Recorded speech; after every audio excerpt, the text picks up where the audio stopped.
পাকিস্তান জিতলে বোম ফাটাবো আর মোহাম্মদ ইউনূসের সঙ্গে তাল মিলাবো, এ জিনিস আমরা করতে দেব না। তাই আনুন আমাদেরকে। এখন আপনারা গ্রামে গ্রামে ধর্ম রক্ষা কমিটি তৈরি করুন।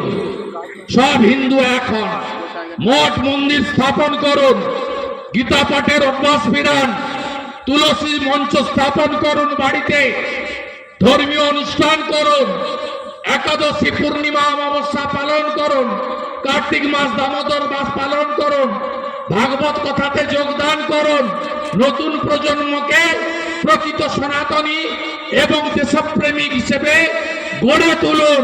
নইলে বাংলাদেশের 33-7 হয়ে গেছে, আমাদের এখানেও 85 নেমে গেছে 67-তে। আগামী দিন বড় ভয়ঙ্কর।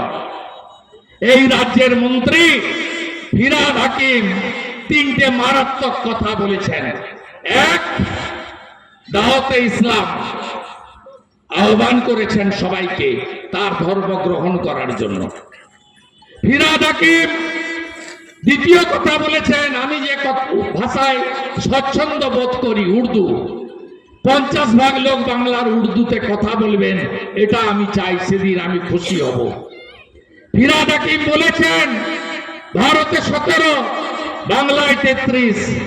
আমরা জনসংখ্যা বাড়িয়ে মেজরিটিতে হব। মেজরিটি হলে কান্তি গাঙ্গুলিদের সেকুলারিজম শব্দ থাকবে না, বাবা সাহেব আম্বেদকরের সংবিধান থাকবে না, সারিয়া কানুন হবে, মুসলিম পার্সোনাল ল বোর্ডের আওতায় আপনারা আসবেন। ভাবুন, জাগুন, এত ভয় পেয়ে সিটিয়ে থাকবেন না।